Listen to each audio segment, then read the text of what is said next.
December 22nd, 10 seconds left on the clock for 2022. Top story today, Washington Post.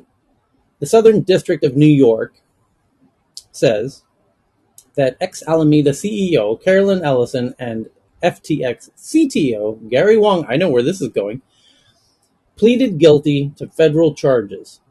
Both are cooperating. Ken and whoever else, we all knew that the trip to the coffee shop was a little bit more than her fondness for their particular version of a flat white. And they're cooperating and pleaded guilty and releases them on $250,000 bond. There it is. We knew it. They made a deal. They're not going to jail because they pleaded guilty. They're going to rat on him. No doubt. That's the implication here, is it not? AKA they're cooperating. AKA this dude's effed. Because I Well, said, well. By the way, I wouldn't assume they're not going to jail at all because the fact that they were, arraigned and everything. I think the deal probably is you plead. We're going to make a sentencing recommendation, and you're going to get a reduced sentence of some sort. I don't believe it's going to be a get out of jail free card. okay, Okay, okay, it's but, too big of a number. okay, but Snitches get stitches. we did see that the CTO already did make some very harsh, damning, condemning statements about SBF, saying he knew. He's. We read that one. Right. They have to testify truthfully and all of that as part of a cooperation agreement. Just because you've got a cooperation agreement Yeah, doesn't mean that you got to. Michael Cohen went to jail, but yet he was a cooperating witness against right, Trump. He right. just went to But jail. They just put him in Club Fed for a short time. sure. But is it not the case that the primary objective of the SDNY, Southern District, the Attorney General, or whatever he's called, Southern that District of New York, the Justice Department. Yes. yeah, that the Justice Department's main objective here, they have a singular main objective, which is to hang SBF high and dry. Oh yeah, and they'll get a deal, but doesn't mean they're not. Doesn't mean like Carolyn's not going to jail at all. Right, right, right, right. But Don't that's a very, very, very, very far, far second, third, fourth, fifth level of priority, right? obviously they decide who they're making deals with, Right, so they, and yeah. and the main thing that will be the nail in the coffin of SBF is if Carolyn and Gary, uh, hold Of his course, feet, and hold his that's feet. for, Right, I think that's a slam dunk at this point. right. So they've got the chess pieces where they want them. They got him in checkmate. She's the queen. He's the bishop. They've cornered him, and because of their cooperation, they're going to get what their ultimate objective is. And that means if you were Gary or Carolyn, wouldn't you say, "Hey, listen, I'll sing whatever song you want me to sing as long as I don't do any time." And then of course they're going to counter with, "Well, I can't guarantee you won't do time, but da da da da." But we can all imagine what that conversation was like. But they have to swear too, right? They can't just make up things, right? It has to be accurate and honest, right? So I wonder if, as soon as the news broke that Carolyn was in New York, that all of a sudden that perhaps SBF reconsidered coming back to the U.S. or something. So I wonder if there was kind of No, no, a no, no. chain of That's not events that. where You one have the person. cadence. No, you have the cadence wrong, Eric. So the cadence was she was in New York after basically he was on Twitter Spaces throwing her under the bus. That's when she decided to make the trip to New York and decided probably So to. it was a race to see who can put it down on paper with a notary from the FBI or something first. Well, yeah, but even though Pretty I don't much. think anyone looking at this believes that that he's not more culpable than she is. So in any event, I mean, I don't think he would ever be able to like lay it all on her anyway. He tried to on Twitter Spaces a little bit, but so in any event, how I think this actually ends up is I think my own view is I think they're going to get Sam to plead in exchange for not prosecuting the parents. I think the parents may get away with a non-prosecution agreement, maybe maybe a suspension of a law license or something if they have one. Wait, why are Um, we talking about their parents? Everyone keeps talking about this. What the hell did the parents have to do with because his this? father got money Their from these parents are legal entities. lawyers. Their parents work directly in the very thing that would His, help the, them the to father avoid got this sort of the thing. father got money from the Oh, the entities. parents were the ones who drafted the legal documents, or were Yeah, they? No, well, no, there's no, this no, this no, this no, no, this no, no. suspicion about it that the parents may have had more to do with this than is let on. They have very good The relations with parents a lot got of money people, out of these so entities. By the way, the yeah, parents yeah, got and money out of they these entities. profited from the properties that Sam and the others bought in the Bahamas. So there's questions around whether or not the parents may try to make Sam take a bit more of the fall for this, so that they can avoid their careers going under, and then they keep more of it, and then Right? Sam's okay when it comes out. They're gonna put pressure on Sam about like not what they're gonna do with what do or not do with the parents in order to get Sam to make a plea, so they don't even have to go to a trial with him. I Can we suspect take that's bets on how much times SBF is going to get? Who's what's the over under on 20 years, Hmm. 25, 30 years? yeah, It said 150 years, I remember. he's not getting 150 years. So I mean, you know. Yeah, yeah, of course. He's But I going to mean, get 5 years probation Oh and my God! maybe Please one no. year of jail playing with the boys. I bet at a minimum he gets 12 years. That would be my over under. You know, I think because I think he's going to get 12 years at Either way, he's least. going to still be playing League of fucking Legends and sucking at it. That's what he was doing during Twitter Spaces. He was literally playing the video game while speaking to the interviewers, Hey, and you could don't hear all the denigrate clicking and video stuff. games. I'm Yeah. playing one now. Thank Say you. again. I'm playing a video game now. Oh, okay, cool. But you're not running Yeah. But are you a trying to billion get dollar $200 million dollars trading in investment? platform with Yes, I am. 1.2 million people's lives and their livelihoods at risk. So, yeah. Hmm. So will the parents be up for included in a civil suit? Because I'm assuming some sort of civil suit's going to be following this too. That's very possible when more information comes out. I mean, already the guy who's running the company that was appointed by the bankruptcy court has testified, I think, before Congress regarding some of the payments that the father got. So, I mean, this is where it is. So, yeah. Ken, do all the politicians who got money have to give it back? Well, I think legally right now, no. It was, and a lot of them are going to say they're going to give it back, or they really can't give it back. Usually, what happens is they'll. Well, that's an interesting question. Some of them are now donating it to charity, which would be interesting if there was like a Madoff type of situation where they try to reclaim the money, and now you go to a campaign committee and say, "Well, we want the money back you got from SBF," and they said, "Well, we just gave it to United Way." Now what do they do? So I think that they're being a little bit too quick to give money away to charities. Right now, there's generally without like a court order or something, there's no requirement to give What money. about didn't most of the Madoff shareholders get made whole again, or am I misremembering? Yeah, No. they did because they went back to the people who got quote unquote excess distributions. If you get let's say you gave Madoff $500,000, but you took out over time. Let's say you took out 4 million, let's say half a million, and then you took out 4 million because you thought it was like this is the money over years that you earned, and you took the money out. They're gonna say, well, you never really earned anything because you never actually invested the money. He was just moving money around. So the 3.5 million that you thought was your profit was actually just stolen from other people. Now you have to give it back. So yeah, that's how they got the money back. Are you kidding? They were able to scrape it back. I mean, not Yes, most of everybody it. sits on Oh, that money, you know? I understand that. It's amazing how much many people did, and they scraped back a lot of that money. They scraped a lot of it back. I think because a lot of it was concentrated among a couple of people or entities. I mean, but they did scrape a lot of it back. The recovery for victims in Madoff is very high. It's like well over 80%.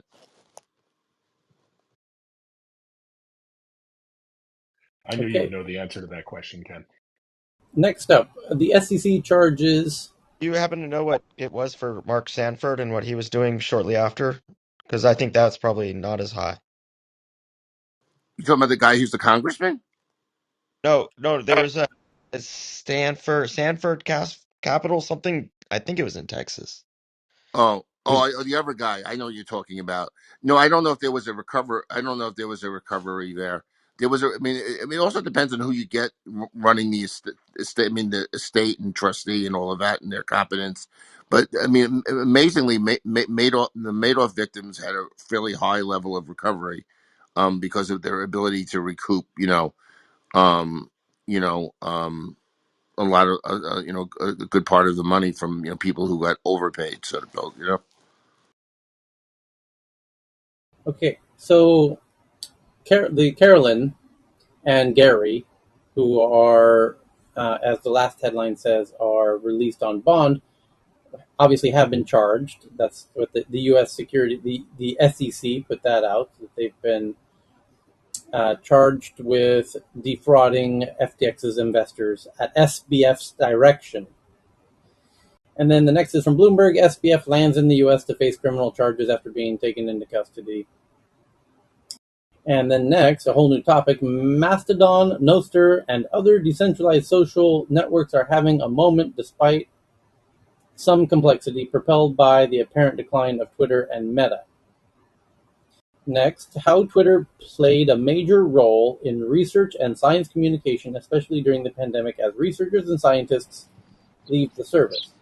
Could I In just the tell you that Mastodon may be having a moment, but it will be a short one because there isn't enough activity on there to really keep people on there. And the same thing is really true of Post. The thing that made Twitter so exciting was that if you had a big enough Twitter stream, you got a constant bombardment of news and information, and just isn't how Mastodon works. So it won't satisfy the same need from the information junkie. I've got to jump on that with Dr. Francine. I mean, I'm on the beta version of Post, and it's like walking in a sort of empty alleyway with like the dust bunnies going past. There's nothing happening, and I don't really Right, I feel that understand way it. about Post as Yeah, well. I don't understand what it's doing. It's nothing happening. Okay. But the point of this article is from Nature, which is a weird. I think this might be one of the first articles from Nature we've ever read. How Twitter played a major role in research and science communication, especially during the pandemic, as researchers and scientists leave the service. But in reality, are researchers and scientists really leaving the service? So they should, if they're going to use that as the headline, I'm opening it to find out, do they give impressive examples? They should really need to start with some laying out some important researchers and scientists who are leaving. Nobody's really leaving. It's just that nothing's really happening right now to Okay, but here's my the point. extent of COVID. Okay, COVID, they were yeah, all giving up to the minute stuff. I appreciate you saying this, How did because they change science? here's the much bigger point I want to raise here. I'm noticing a few dots that nobody's connecting that I would like to connect for you now. Here we go. This is a great example. This article and the last article. The last one was about how Mastodon and Nostr and the other ones are having a moment. Okay, that's a dot. Then this one, that the scientists and the researchers are leaving. Okay, that's another dot. Then you see lots of articles about the advertisers are leaving, and there's this problem going on, and there's a dogpiling of journalists dogpiling on Twitter, right? Which, by the way, Elon himself predicted would happen. Okay, But which means it's so, wrong. When they dogpile, it's definitely wrong. right, Yeah, this is but going to make nature look bad.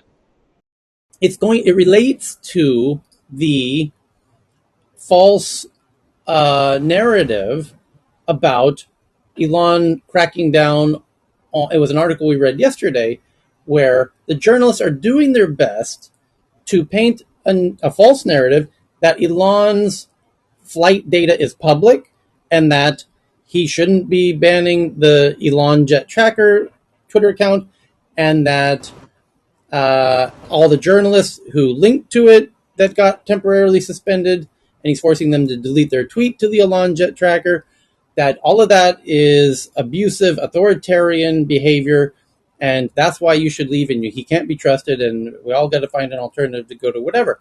And the point is when there was an article yesterday. I really wish we can pull it up because I read it and I watched how carefully the journalist took to not kind of perjure themselves in explaining the legal nuance of the publicness of Elon's jet data. And they said that we have to pull it up, and I'll walk you through it word by word.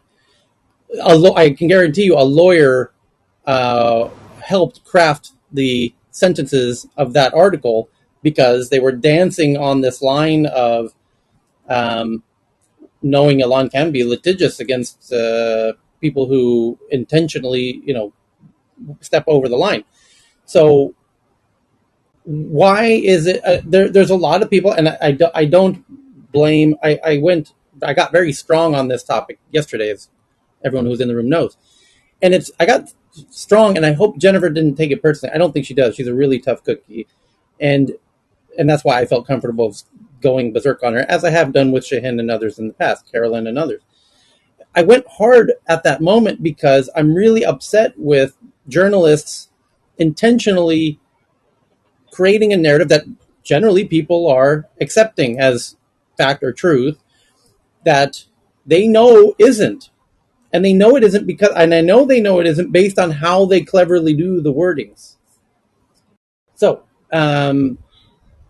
it's I want to get into this dot connecting nature of Nature writing this story about the researchers and the scientists leaving, and the other one about Mastodon having a moment, and all this negative narratives that are they're trying to build a downward spiral, not only around Twitter. It's really more personal around Elon because many of the stories are also about him neglecting Tesla. Now Tesla is now in a downward spiral, and it's a very anti-Elon moment going on with journalists kind of Kyle, all over the place. And in all fairness, and I'm about to shut up, he's being very anti-journalist and very anti-mainstream media. So it's not a one-way street. This situation that's going on. There's quite a bit of tension between both parties. So sorry to whoever I interrupted. no, I didn't mean to interrupt you.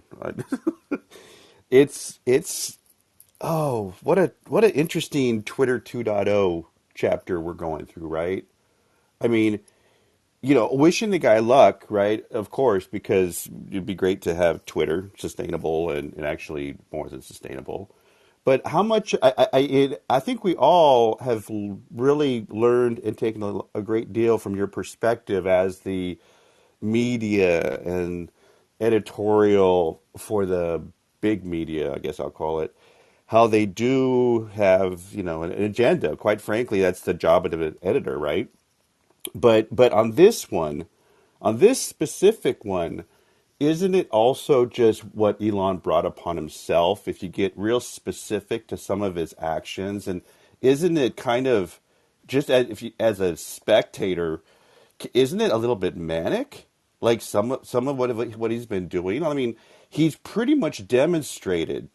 If you just forget all of the coverage, just and his response to the coverage, because a seasoned professional CEO, for goodness god darn sakes, does not act like that, right? So I just wanted to state that because that's the reality that they need to respond to also. So those are my kind of thoughts. Yeah, but he's not. Okay. He's not in there to be a seasoned, respected CEO. He is in there to be the demolition crew that knocks down the old Twitter so that it can be rebuilt. It does need to be rebuilt, obviously, He's like because Sylvester Here, Stallone in Demolition Man. yeah, here's a point. and now But by the now a way, CEO he will come in. he said very out loud. He's made it clear enough that he wants to build Twitter in a way that will um, obfuscate, will make useless mainstream media. That he wants to replace mainstream media. He wants to build Twitter 2.0 into a product or service that will do away with mainstream media. And he believes part of that is having the community notes, and everyone will just be able to contribute how they do. And he's not shy about this. That is an existential threat to them. Now, it gets worse because they're competing, mainstream media and Twitter are competing for the same ad dollars and budgets. So the media has a double existential threat incentive to Exactly. uh, to go guns full blazing at Twitter at this time. But how many of the people on stage would have been? I mean, if you read The Art of War, you're not supposed to lay out your plan. You're not supposed to tell the opponent or the enemy what your plan is. And he, just said very directly, we're going to replace mainstream media. You're done. Your era's over. You're garbage, and I'm going to build Twitter as the solution to that problem. And what do you expect mainstream media to do in that scenario? Maybe it's a genius move because now you, as somebody hinted 5 minutes ago, that this might come back to bite nature in the ass because the journalists are going above and beyond in their character assassinations, which questions their credibility or adds additional doubt to their position as the word of truth or the book of records or whatever their mantras are painted on, in the lobbies of their respective buildings.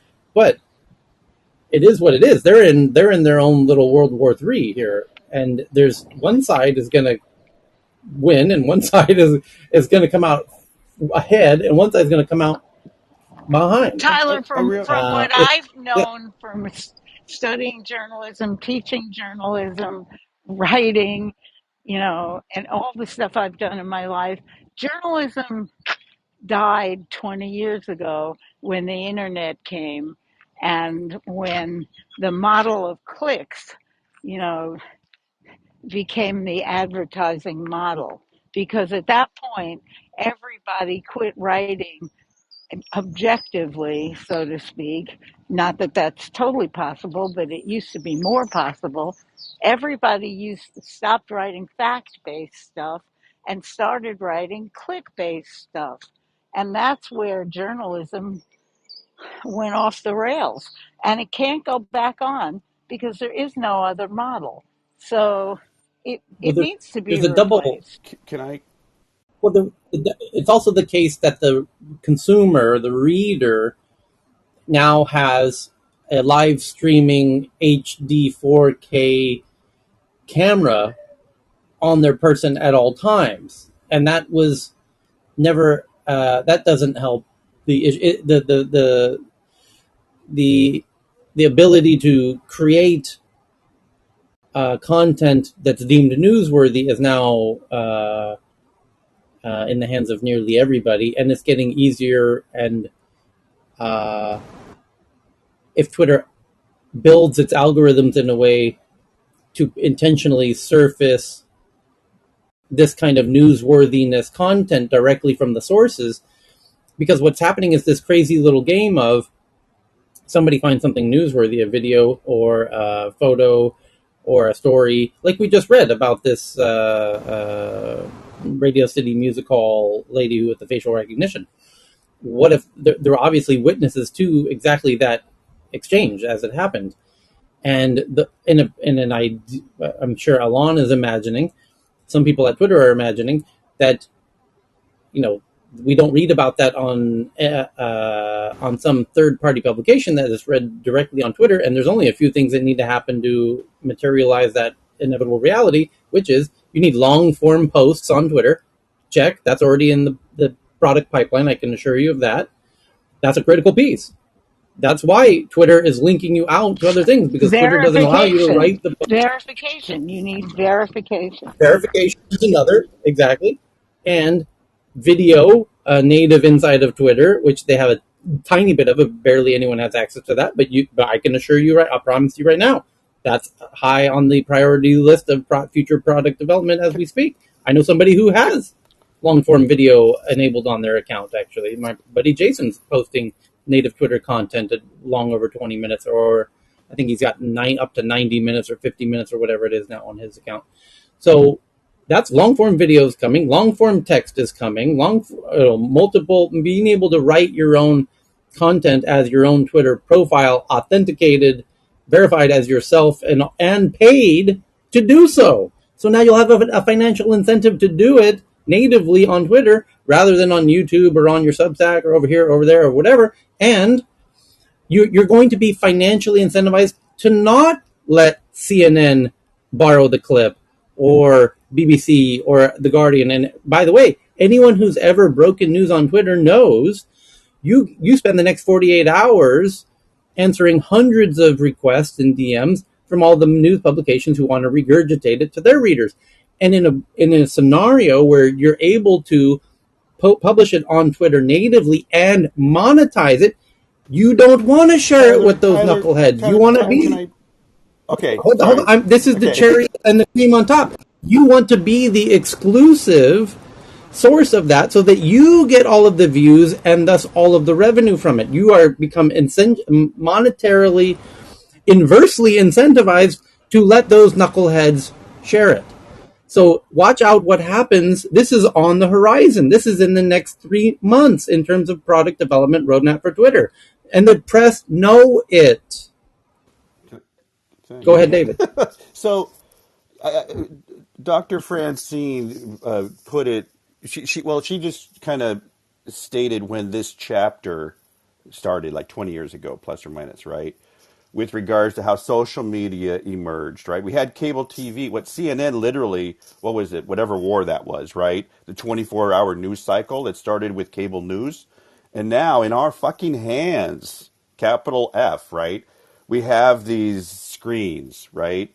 But what's happened is, we're talking about the speeds and feeds, meaning the features and all of that. And I think it's great that we would go down that list of things. That's not the problem.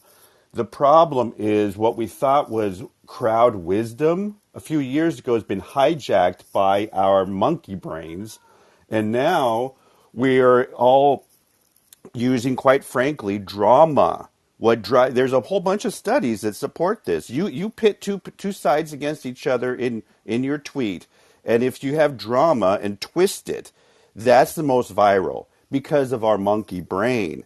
We have gone from crowd wisdom to the fucking mob, and the mob of a whole lot of people. Let's be frank around the table, okay? Let's be really frank.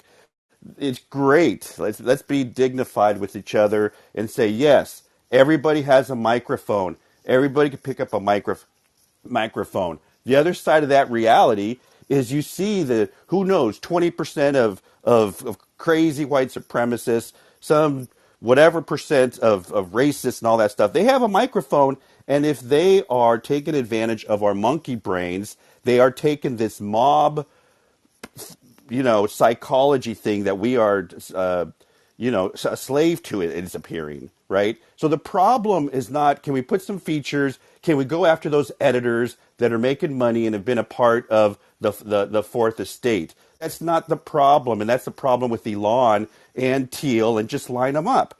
The problem is good, credible sources of facts. That's what this problem has to be. Google needs to get backhanded because they have taken us with this knowledge acquisition, and Twitter's a part of this because this is part of the onboarding of, hey, I want to learn something, and they've taken us into the toilet by their design. So yes, it would be fixed by design, but it's not you don't need to demonize the editors and all that. We are on a fragile tipping point where the next time COVID or whatever, not COVID, but the next big, medical emergency or what have you, when we will need real science to have a clear means to be communicated and not be hijacked through a CDC that's politically oriented or whatever. Just we need to go back to how do we cultivate and support credible, non-drama king or drama whatever news and facts. That's the problem we need to fix.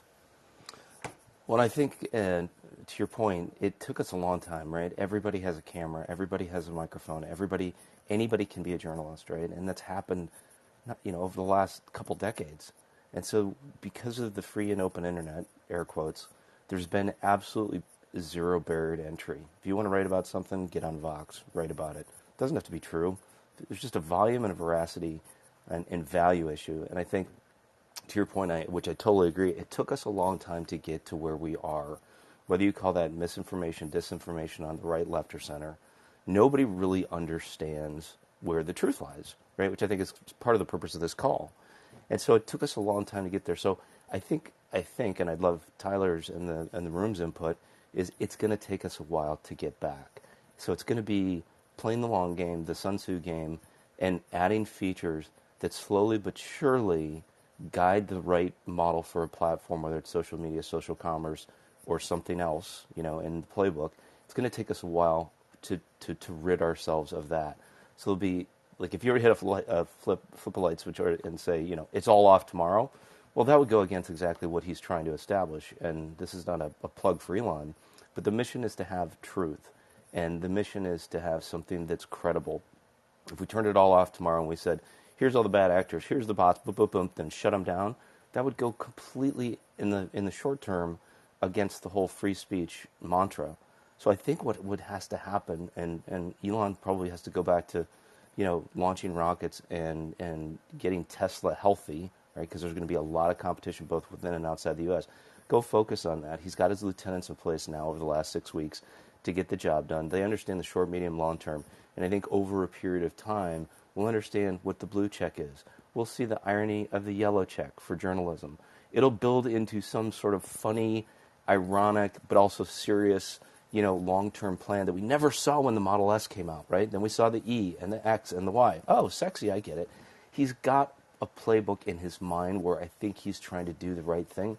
But in the short term, if we get wrapped around the axle around, oh, this feature, that feature, and I'm agreeing with what you said, by the way, David, we won't see it in the short term. In the long term, I think the long-term strategy will start to appear. Does that mean it'll appear without competition? Hell no. And that's why I think they're sending him back to go work on his core competencies. Yeah, Question I and have I is, agree with. Sorry, David. I would love to no, Robert. chime in to complement David's point about the quality of information.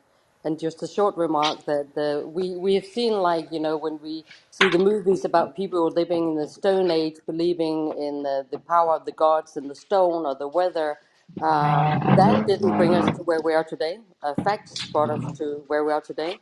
So we need to find a way where we have solid science that we build our beliefs on, instead of beliefs that we then choose what science we believe in.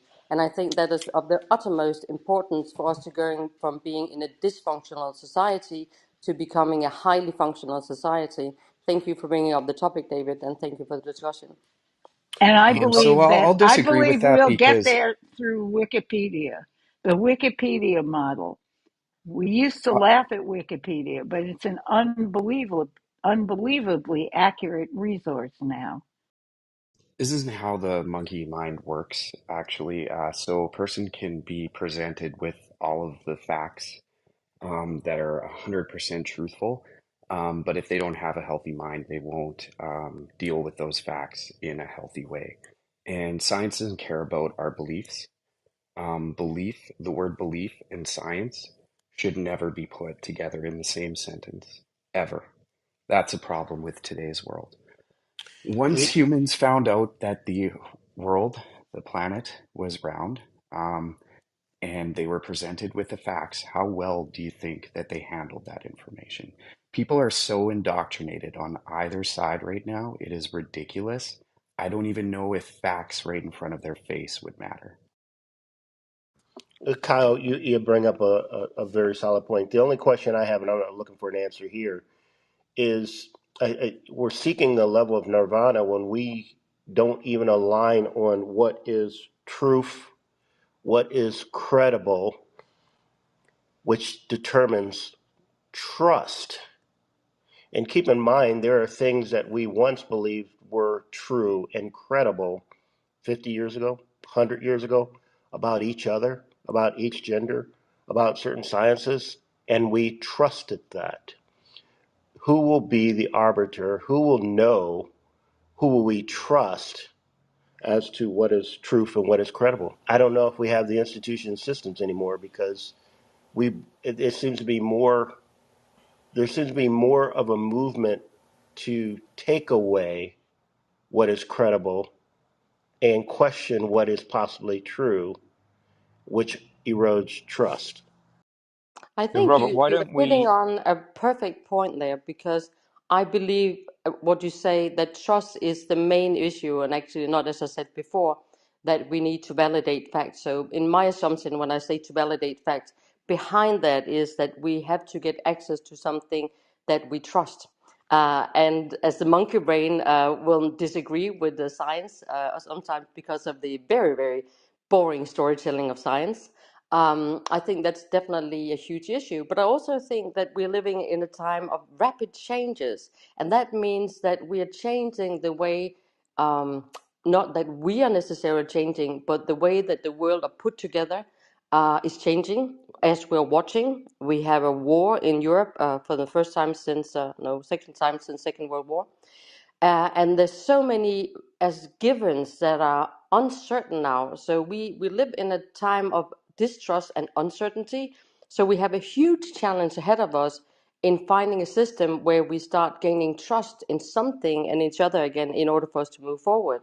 But I see the Twitter discussion, which is really interesting, but it's also because Elon Musk, in many ways, is a idealist. So he says he wants to do good for humanity, and then when he does something, we all question, but is he really doing it, and what's happening?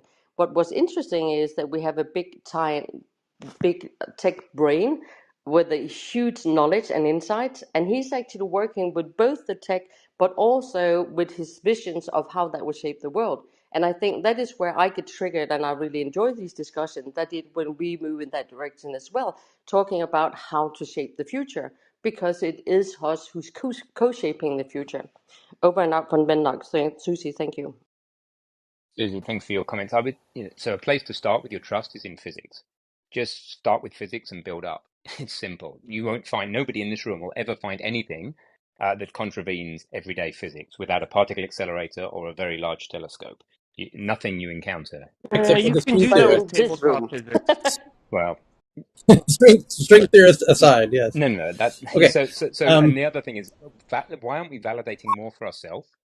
I mean, when's the last time you tested and measured something, took some measures, checked your assumptions? I don't know. Why are we giving away our Citizen thought to other science is people all the super. It's time? the monkey brain, Ben. It's the monkey brain we have. Some of us have.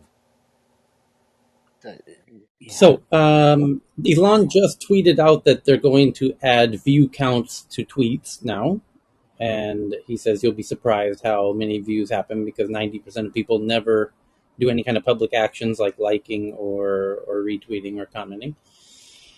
I'm very curious to see the he apparently he believes that the view counts are much higher than people will assume, and it will reassure people that there's a high degree of activity happening. I like And like that by the view way, count. it will help people. Uh, By the way, it will solve another very interesting problem, which is oftentimes people think they're being shadow banned when they really just have shit content, and this will help them know that your stuff's being seen, but people aren't liking it or Yeah, I retweeting mean, it you because have it's that not of high today. Just value to be to clear, them. you can look at your analytics and see impressions, and that's what he's Right, talking about. So impressions are a right, pretty weak measure of views, though. It's like if there's an advertisement on a bus driving around town, impressions are okay. How many potential eyeballs saw that ad, right? So it's weak right. But tea. I think yes, to you and me it is because we've been in the game long enough to not give a shit about that particular metric really. However, the younger folks, I might name TikTok in this regard. Um, there's a lot of folks who are rather simple that derive some sort of ego boost out of knowing that their tweet was seen more than 1,000 times, and because if that metric isn't highly, surface leveled to a really obvious extent, they might assume I don't like Twitter because when I say something, I I get less of a reaction than my ego wants. So this is critically important. Many people don't tweet at all, 90%, because when they do, they, based on the lack of engagement, meaning likes or retweets or comments, they assume nobody sees my tweets, and thus Twitter makes me feel bad about myself, and I get an ego suppression, which is not it's a lack of dopamine, and that's not a pleasurable experience. So TikTok, I think, is the clever one here of making everyone feel like they're a super celebrity by getting lots of views and likes and what have you. I think they're even completely fake likes in most examples. But, and there's really interesting evidence for that claim I just made. But in Twitter's case, if people see that I got 5,000 views, now they have a totally different interpretation of themselves, of their own worth, based on my shit was seen. Nobody commented, nobody liked or whatever, but it was seen 5,000 times. And that's better than I thought. And now I have a positive ego experience rather than a negative ego experience. That can be transformational for Twitter engagement for lots of very basic bitches.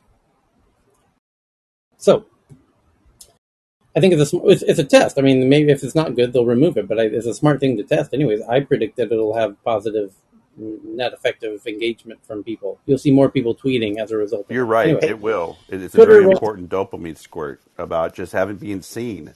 Being seen is the first floor of it. So if they're going to have that on the dashboard, that's be very helpful. Tyler, it's already Chalmers in liked my LinkedIn. tweet. I mean, it's in LinkedIn already, too. YouTube as well. YouTube shows the views. If YouTube didn't have the view count, do you know how obsessed young YouTubers are with the view counts? Literally obsessed. They could give a shit about the likes. They're obsessed with the view Tyler, why counts. didn't They get paid on the view. They get paid on the view counts. Oh, by the way, did I just leak out that the monetization is coming based on views? CPM. Because that so Yes, it's all the ad models, as David just correctly pointed out, and the YouTube model is completely based on the whole ad universe online is based on CPMS, and that's based on views, so Tyler, is y'all. there a reason? So one of the precursors, one of the prerequisites to launching what I just said 20 minutes ago. Alon just tweeted this 2 minutes ago. Two. Is there a reason the tweet? And 20 minutes ago, I said we're going to shift to videos and content of user monetization on Twitter natively, and to do that, you're going to have to show the view numbers. Oh shit! And Elon just tweeted it 2 minutes ago. So Tyler, no, I'm sorry, I was Sorry. interrupting you. So it's Matt. So is there a reason that Twitter never had that? Because you're absolutely right. It's why my second platform was Clubhouse and not Twitter, even though I'm on there like a speck.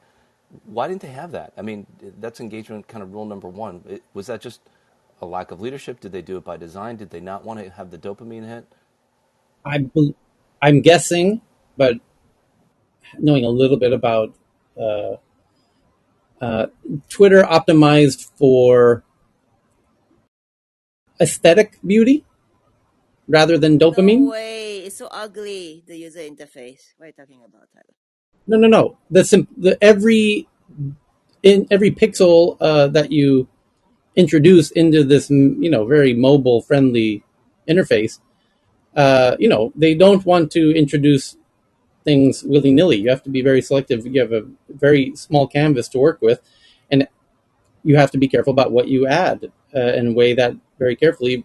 The cost benefit, analysis of adding that in there, and they didn't think it was worth it. But I would argue otherwise, and Alon clearly agrees, and so here it comes. But the reason it's become a pressing issue is because there's more happening behind the scenes now that is relevant to put that on there. It's not just for the dopamine squirt, as David said, which is a very clever way to phrase it, but it's for other very important reasons that it's going to be introduced that people will find out about before long. So Tyler, there's breaking news on the from the information on Twitter that I just saw. If you want to, I'll just read it to you. It says Twitter has a new wave of layoffs in public policy team. Okay, we'll wait for this. Okay. Um, Elon Musk So, continued to whittle down Twitter's shrunken workforce on Wednesday night, laying off members of its public policy team, said two people familiar with the matter. Slashing that team could hamper Twitter's ability to deal with regulators and politicians, even as the Federal Trade Commission investigates its handling of user data, as the European Union has raised concerns about Musk's content moderation policies. And then I hit the paywall, so that's as much as I know. Can we take Okay. the Twitter 2.0? Because I think at some point now, when a seasoned CEO comes on, I think I don't know if it'll be Twitter 2.0 or Twitter 3.0. And I just want to make a comment with regards to the celebrity adoration in our culture of people just because they have a lot of money. Elon has done great things with his money in terms of getting our EV market started, really getting us out into space in a whole new way. But can we just say and just recognize that just some of the celebrity tech people are better as mad scientists instead of the professional CEO that is just wiser to have in that position from a financial market perspective, from just how to interact, with interact. I'll just say generally. I want to just point this out because as we get just dragged into the next several weeks through this, road mapping, and we all are hoping for the best, right? But we also have to, acknowledge what we see right before us. And I just wanted to, we're going to forget, and Elon's going to be, the unadulterated greatest CEO on earth within months again, except for those of us who can really just remember just this bit of a cluster, right? So, in any case, I just wanted to state that because now's the time to kind of be really clear about stating this point, but we'll forget soon. Okay. Simultaneously, there's another new Twitter feature that just came out in the past few hours, which is that what are called cache tags, and I believe all credit due to what's that guy Howard Lindzon, I think is the pioneer of this down in San Diego. Who does a lot of stock trading kind of stuff on Twitter and built a community around this and whatnot. But now cache tags are now clickable, and well, I believe they've been clickable for a while. But now when you click them, you'll get an actual live stock chart of that stock provided by some kind of partnership. And when you see it, it says view on Robinhood. So if you click on that button, it then takes you to Robinhood where you can see a whole lot more information. So I believe this is a potential quid pro quo kind of a deal, and might even be an affiliate deal because Robinhood, if I checked, does pay an affiliate if you get people to sign up for Robinhood. So it might be the case that Twitter, in doing this deal, might have an affiliate kickback as part of that. That wouldn't surprise me. I think Um, Jason anyway, tweeted that he's the one who suggested to do this to the twin. Yeah. yeah, yeah. Jason tweeted, very excited to see the cash tag improvement, which I championed a couple weeks ago, become a reality so fast. And then he predicts Twitter will release a steady stream of delightful improvements like this over the next year and blow your mind. And Alon says something very similar. One of the many product improvements coming to financial Twitter. Nice work by Twitter team. And Esther says this is fun, useful addition. Go ahead and try it on your favorite symbol. And then somebody named Paris Marks says the implementation of this feature sucks. But you want to know why Robinhood is their partner instead of basically anyone else? Because Jason is an investor in Robinhood. Okay, well, that makes it easy to have a partner who will do exactly what you want. Makes it much faster when you And have Howard Lindzon personal is relationships. an investor in Robinhood also. So, and Robinhood might give the best affiliate payment for driving new users. So this is a way for Twitter to monetize some of that traffic because Robinhood, if you're not a Robinhood user and you sign up as a result of this, then they might there might be an affiliate here. I don't. If I was Twitter, I would. I don't know. I'm not blaming them if they're doing it. I would do the same. I would absolutely monetize my traffic to send if I can send users to another source to get more information of what I just was teasing them on, and then I get paid if they stay there. Great, all day long. I'll do that deal all day long. So why not? Because last I checked, Robinhood does have an affiliate deal. So the next is reports an Android malware called Godfather is using overlaid login screens to get users' credentials on more than 400 banking apps and crypto exchanges in 16 countries. Android banking malware called Godfather has been targeting users in 16 countries, attempting to steal account credentials by popping up fake login screens that look like your real login screen. Next, from the New York Times, they say they have sources that OpenAI releasing ChatGPT led Google to declare a code red, including reassigning teams to respond to the threat ChatGPT poses to its search business. New York Times, how ByteDance and TikTok, which owe their existence to intermingled Western and Chinese ideas, capital and people, became entangled in the US-China rift. The Chinese app conquered the planet, and now the US is threatening to shut it down. Can the world's biggest virality machine survive?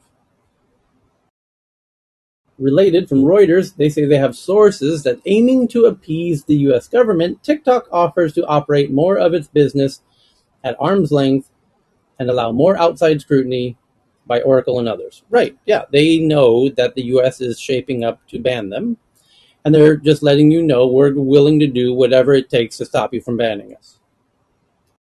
Simple as that.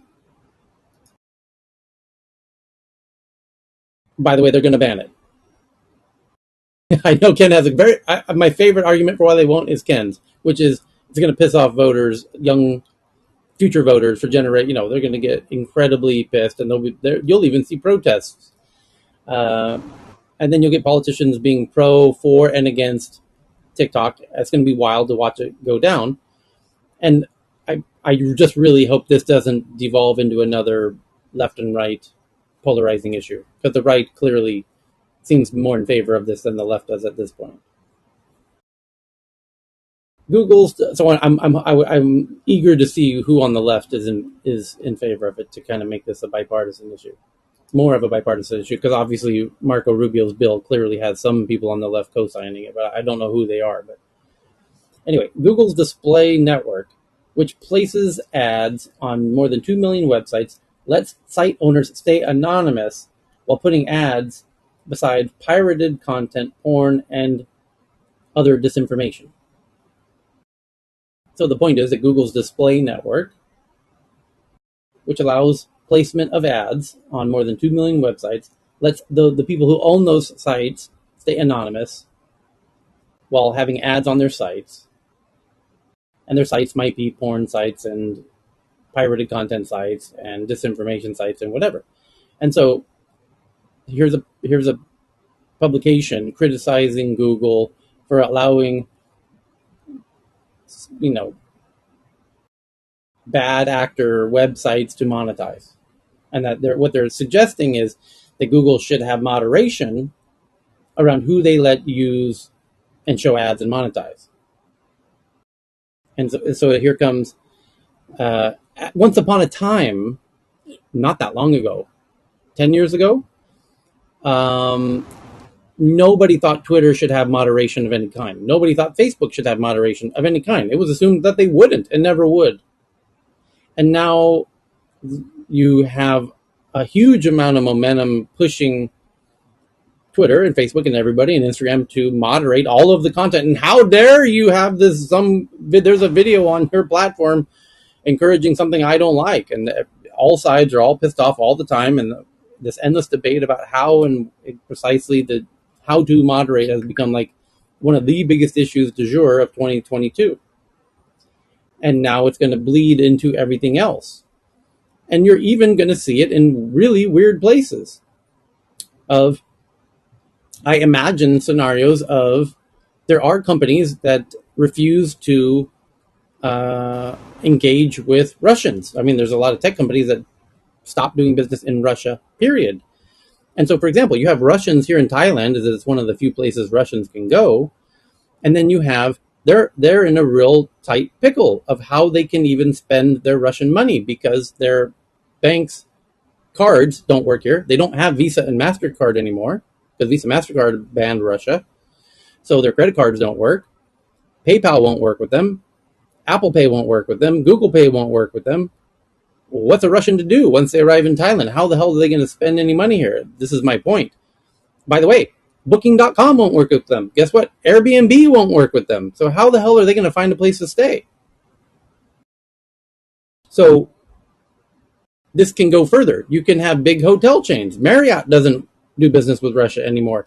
So will Russians be able to stay at Marriott in Thailand? That's where it gets really interesting. It's like, are the journalists or whoever going to start pressuring the big companies to not allow uh, to moderate who they can do Well, business let's take with? it back to why did the moderation emerge? Is bullying wrong? Is rampant defamation wrong, which is actually breaking the law? Is fraud wrong? We have, due to Rule 230, a tech category run amok where there until some level of moderation of some kind. The challenge is getting it right. But do we need it? Yes, we need some means of a interface and a system that flags crime, right? And defamation and fraud are crimes, and has a means to manage, however you want to put it, bullying, right? It's if we agree that bullying is an issue, because apparently, that's been part of our going back and forth as well, is like, just take the poison that I'm spitting in your face and deal with it, right? And people don't need to deal with that. Just put a note on that. So you're extending it now into how what are Russians supposed to do? Well, and I'll just say it, ask a Ukrainian, right? So that the whole role of sanctions was to try to thwart Putin and on Putin's war. These are connected. These are all connected. And, I, I totally sympathize with all the Russian people because that's why we call it Putin's war, right? There's a whole bunch there, but the point is, people's right to make money is connected to other people. And our civics has completely imploded. The way that we the way we treat each other, the rules, the recognized ethics, and that's kind of all fracturing. And that's so sorry, I'm meandering now, Tyler. But I think to address your point of bullying and laws, our social media has not our tools and solutions don't adequately address that. Sorry for rambling.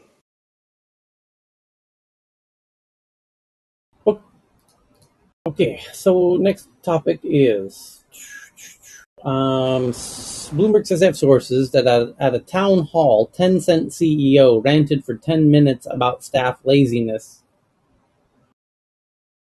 superficial reforms, Tencent's aging social network, and more. Well, that's as much a problem Next, New about York as Times. the CEO as the employees. I mean, he or her should be getting rid of those people if they feel that it's that bad, or they should be gotten rid of.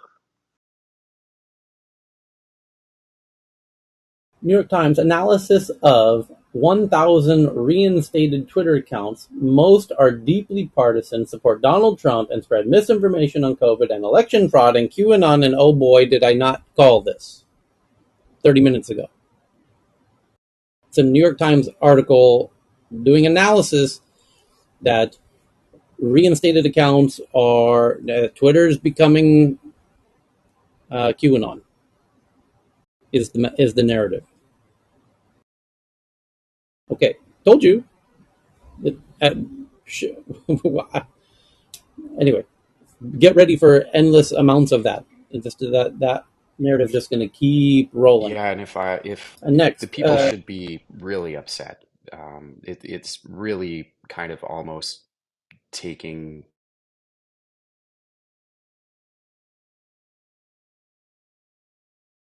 So I mean, I would if somebody was that manipulative towards me, I'd be you know I wouldn't want to get fooled again.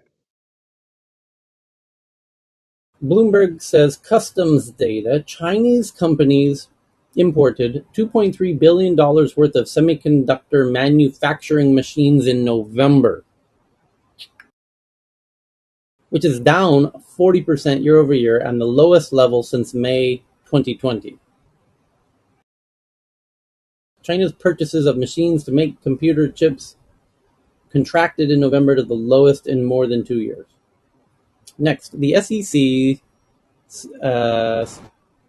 the SEC's some person named Paul Munter says that the SEC is increasing scrutiny of audit firms working with crypto companies. Makes sense.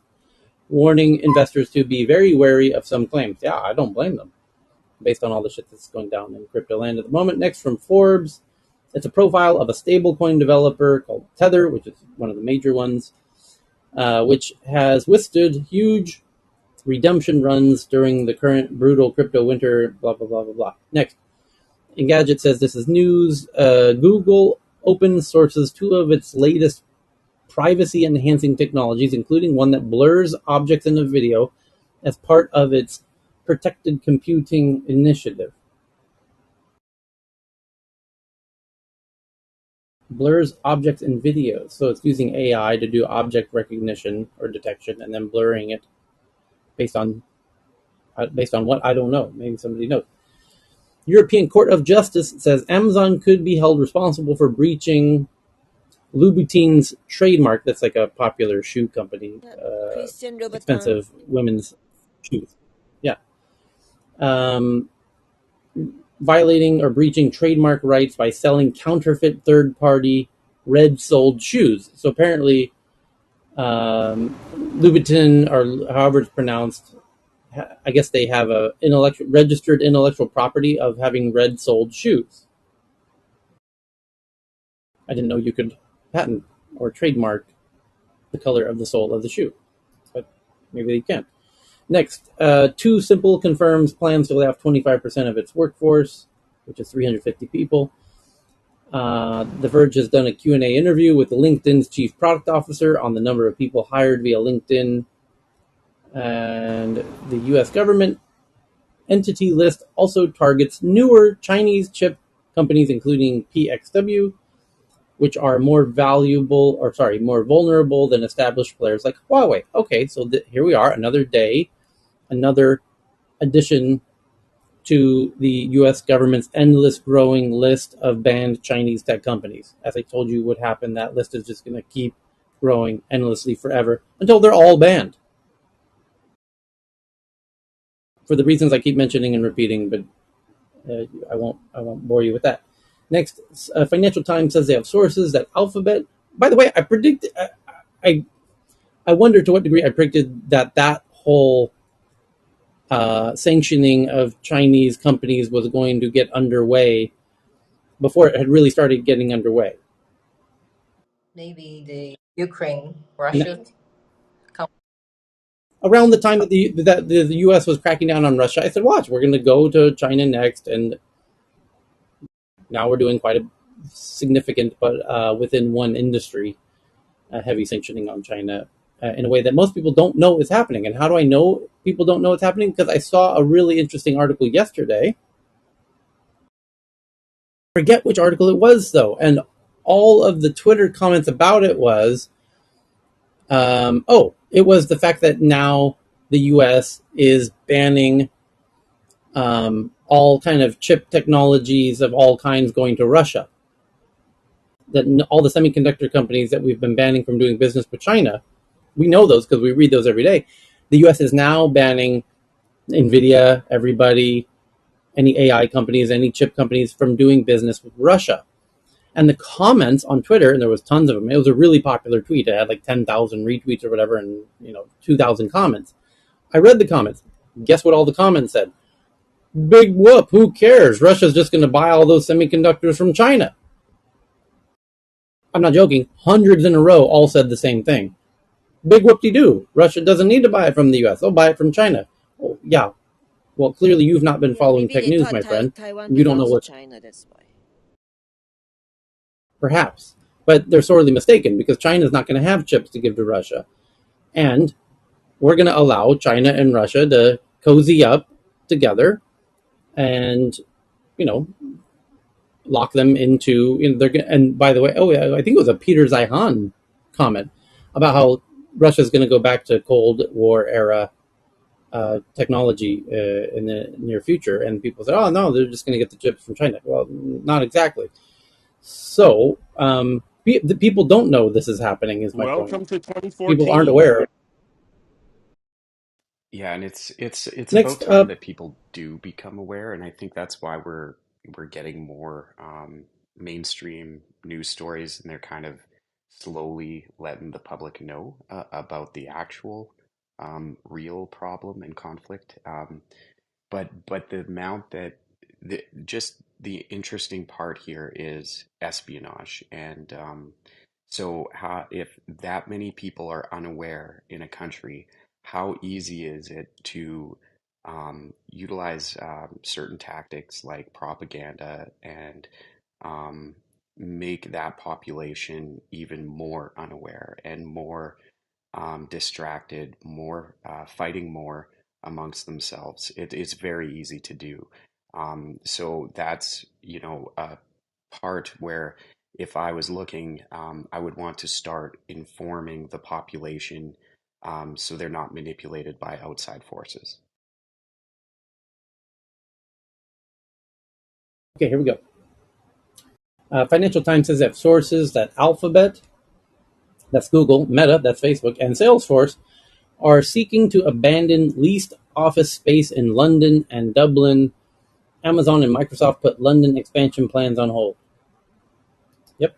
Next, Variety. Netflix plans to add Nike Training Club workouts to its offerings starting on December 30th, eventually reaching over 90 Training Club workouts in total. So this is a whole new category of content on Netflix, which is workout videos. Next, Wall Street Journal says they have sources that detail the steps that Netflix may take to reduce U.S. password sharing, like charging account owners an extra sharing fee if they're sharing their passwords. So the day has finally come. They knew you were sharing, they were okay with you sharing, and now they're cracking down because they need the money.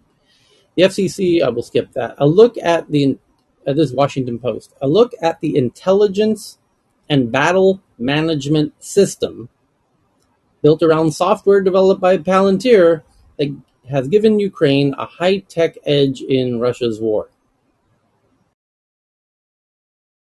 So interesting. I have to read this one about how Palantir gives Ukraine an advantage based on its ability to manage all of the data and intelligence and make suggestions. By the way, why is that so interesting? Because yesterday we read that the UK just signed up for precisely this. Palantir's recommendation prediction for how to conduct itself militarily. Next, CNN says they have sources after serving in the White House since July 2021. National Cyber Director Chris Inglis is expected to step down and retire in the next 2 months. Deep Voodoo, founded by South Park creators Trey and Matt, to develop deepfake technology and cost-effective visual effects, raises $20 million. That's interesting. The South Park creators have got themselves a startup to develop deepfake technologies and very cost-effective visual effects. They call it Deep Voodoo. Elon Musk says he now thinks Twitter will be okay next year and would have faced a negative cash flow situation of $3 billion per year without his cost cutting. Right, to which I say, you should have let him do it. Let that train fly off the cliff.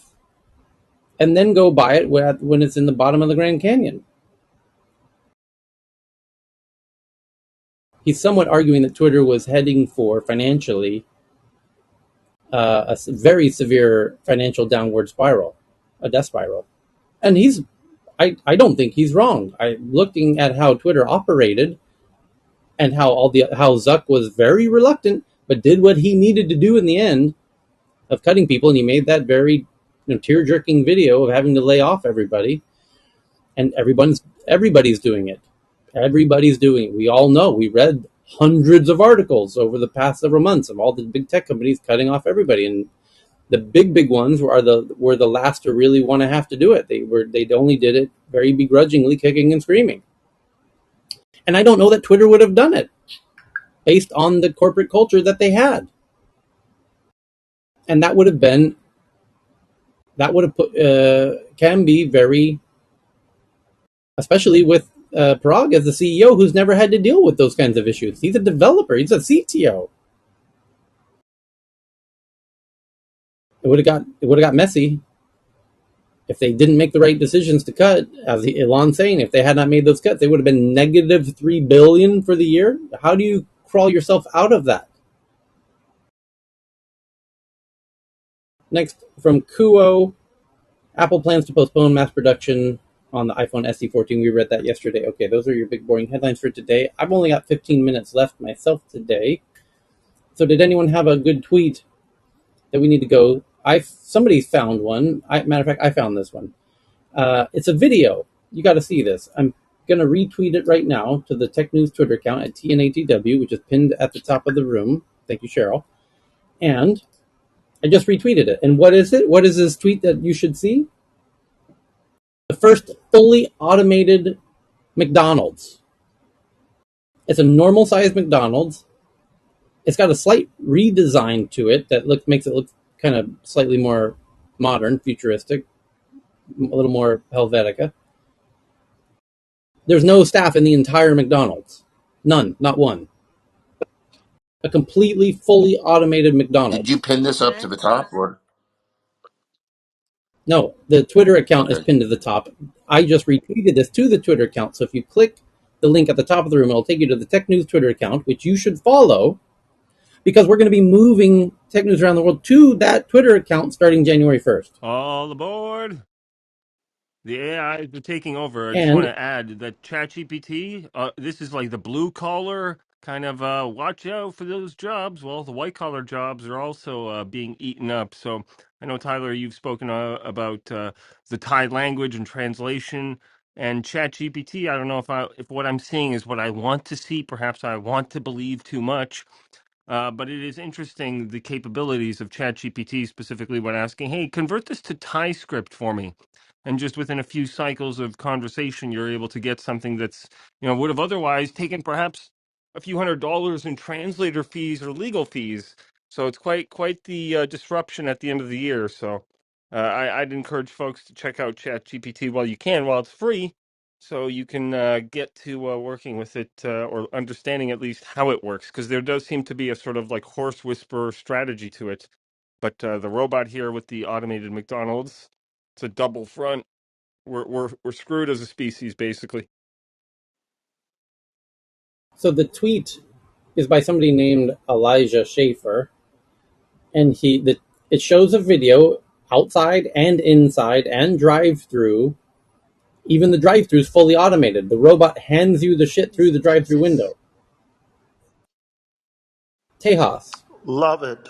For all the people who've bitched about working retail, for all the people who've bitched about working at these, uh, which I used to consider starter career, character building jobs, go figure what you'll do now.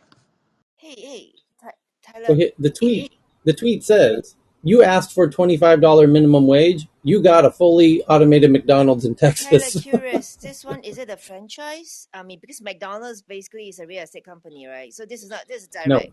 it's a Oh, corporate owned. great. I can Okay. tell you it's a Do they corporate do owner. the cooking? So Sorry, Go ahead. just a question. No, just a question. Do they do the yeah, cooking as well? I don't see why not, because that's what that company in Pasadena is all about. What's it called? Miso Robotics. They have a hamburger flipper, they have a fry maker, they have a drink maker.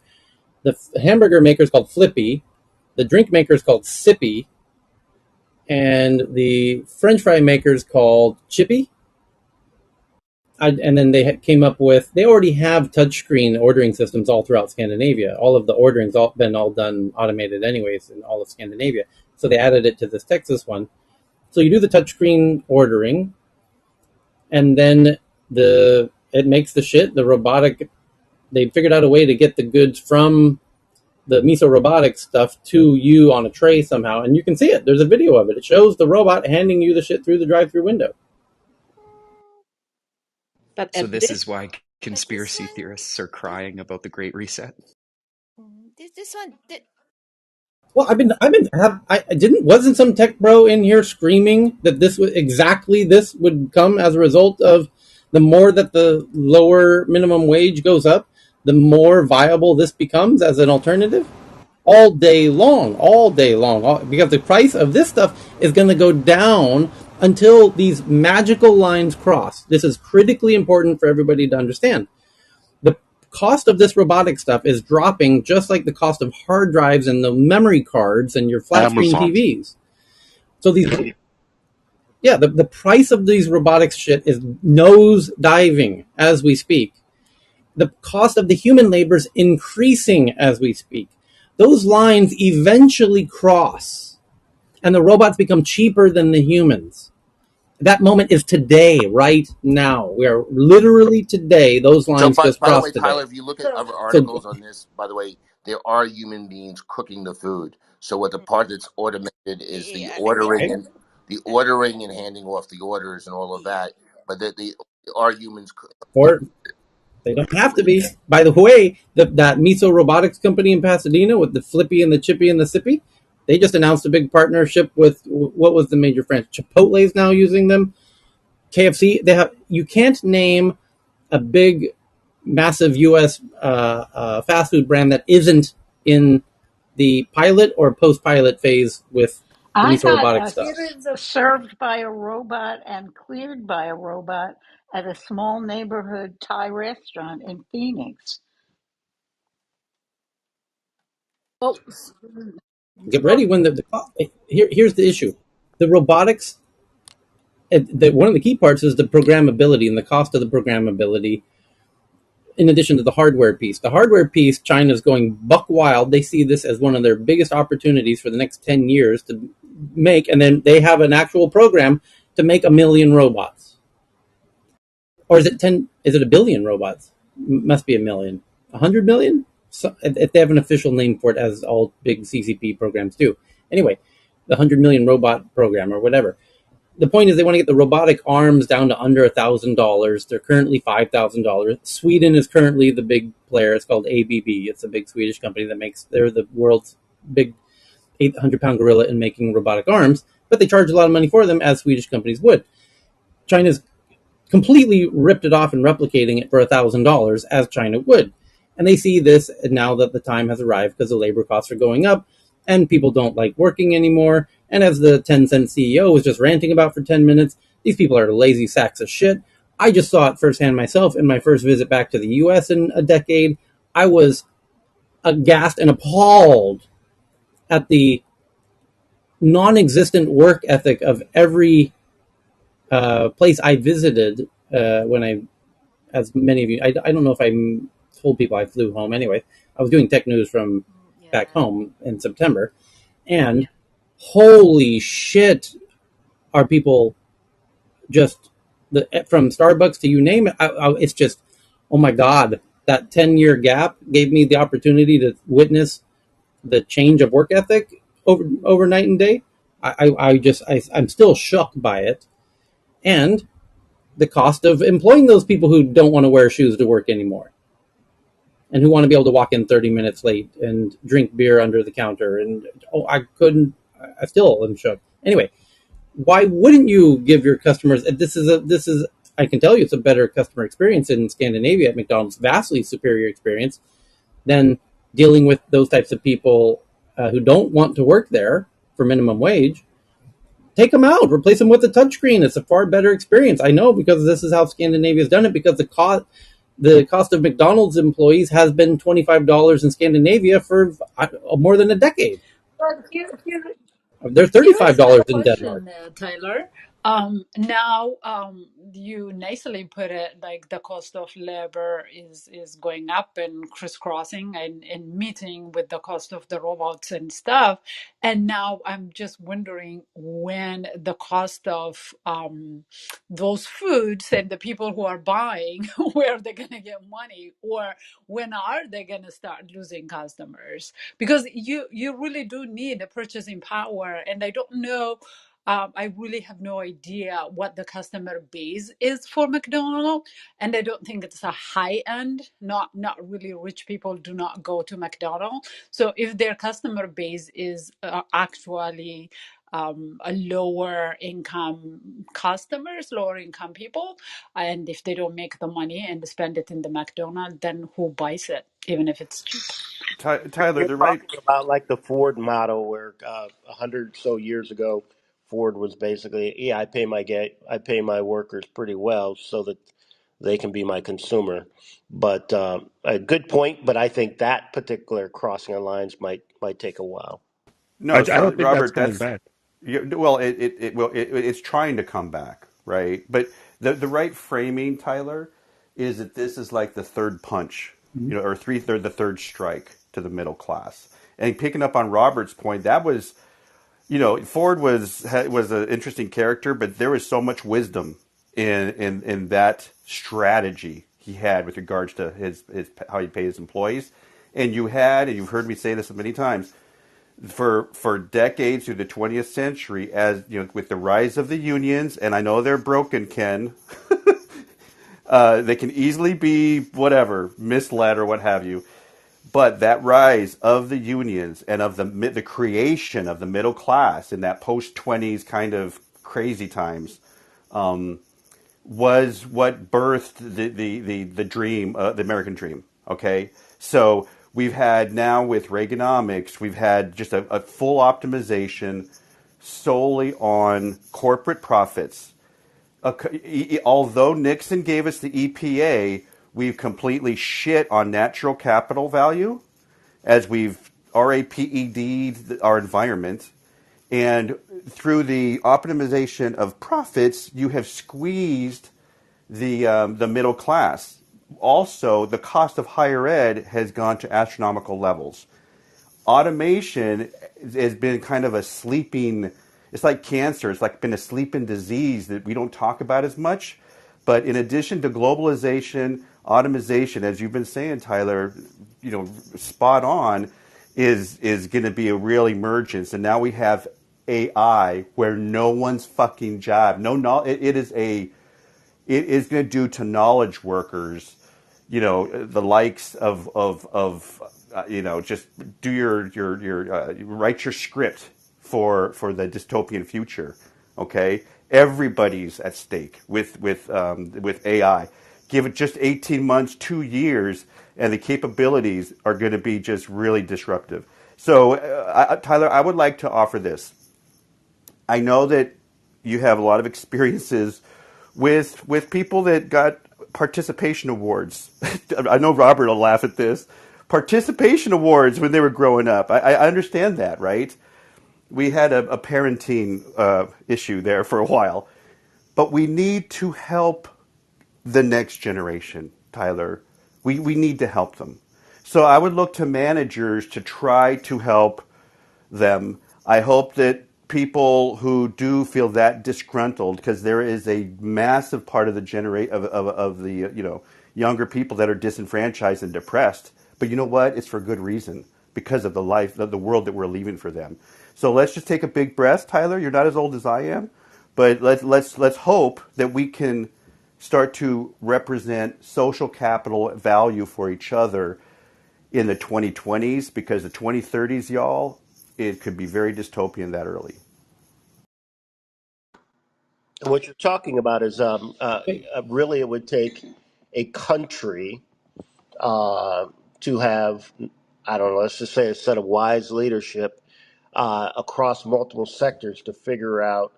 how do we handle such changes for the betterment of the people of that sovereign nation, relating to jobs that will go away and jobs that will be replaced. We can't do it like some of the Democrats were trying to say to the coal workers, hey, you can go from working in the coal mines and all of a sudden start doing programming and typing on a laptop. That was like really stupid. But let's hope that we have some planners out there thinking about this Well, it transition. didn't work. No, quite. You're exact. It's not just stupid, but it wasn't just that specific. That's a great scenario, but categorically, the retraining did not work.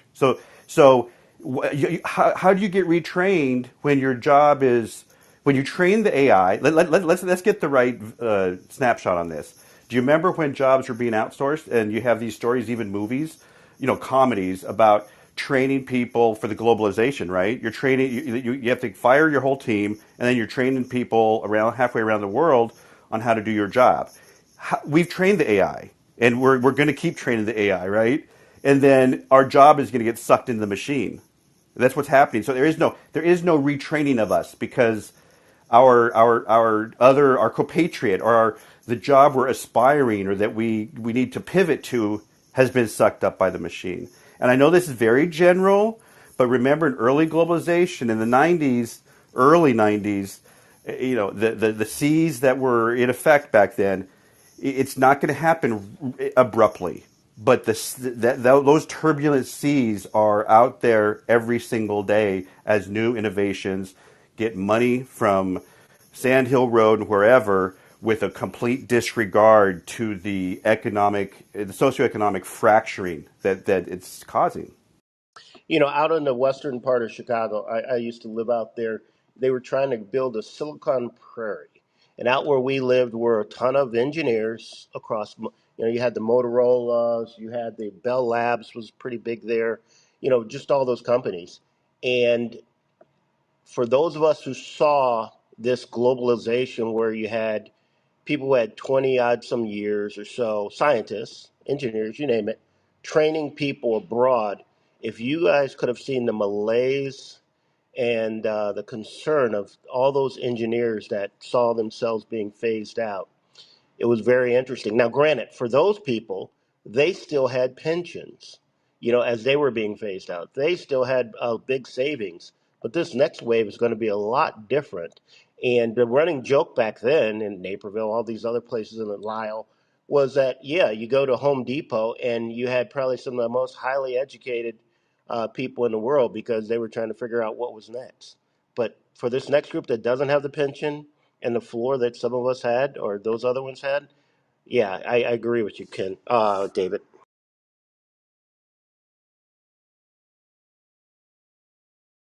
Okay, here we go. A bunch of tweets um,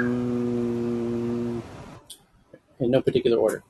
Katerina found this one. A protective probiotic for ALS has been found. I won't even try and pronounce the probiotic. A non-commercial probiotic reduces neurodegeneration and has neuroprotective effects in lab models for ALS. So here we go into this. It's amazing that we're still learning this much about the human body and how much of the gut plays a role in our state is still blows us away, even though we're becoming aware of it. Anyway, the next is super mosquitoes have now mutated to withstand insecticides. One of the most vilified pest species on the planet continues to outsmart the ways in which humans attempt to get rid of them. Although we'll have lasers, and good luck evolving beyond AI guided home lasers in killing mosquitoes. You think I'm joking? I'm not. They're coming. So the next is drones are a shark friendly way to keep beaches safe. From Popular Science, I happen to know of a lifeguard in my hometown of San Diego in Del Mar, who's practically a cousin, who confirmed this when I was there back in September, that they were using drones to look for sharks on an hourly basis in San Diego.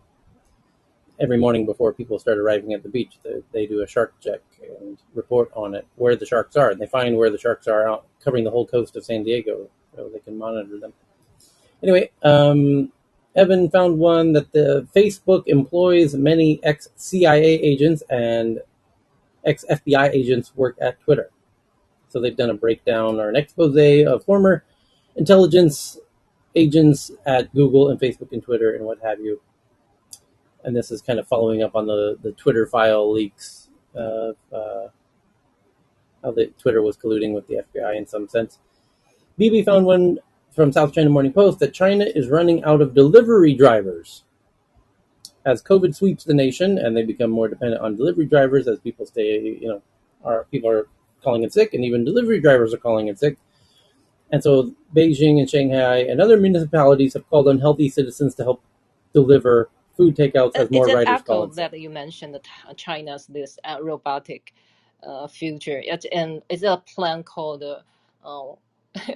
it's a plan for the 2025, and originally it's for the COVID as well. So that's why they boosted the all the robotic research for this. But right now, still not in time.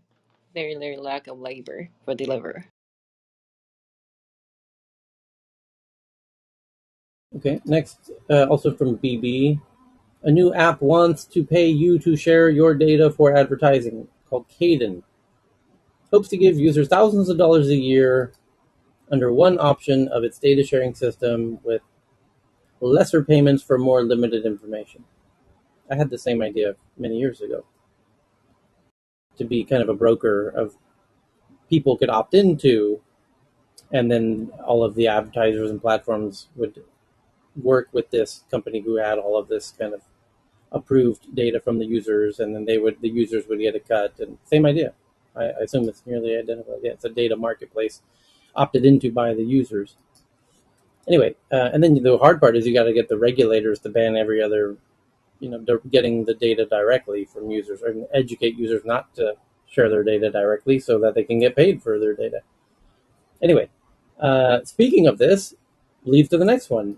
BB found this one, that it was one we read yesterday, that Netflix password sharing may be illegal in the UK. And we talked about this yesterday. But what's interesting about that is today we read that Netflix is cracking down on password sharing. So what are the odds that in the US and the rest of the world, Netflix is now cracking down on password sharing, and the UK is making it illegal to do password sharing?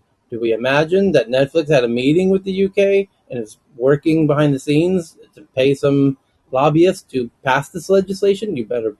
Well, that's the easiest trick question in the world. Of course they are. Netflix is trying to make it illegal to do password sharing behind the scenes, obviously, and the UK is going to do that. So watch out. Next is what? Did anyone else have one? Also, PT Yoder had the robotic McDonald's, automated McDonald's.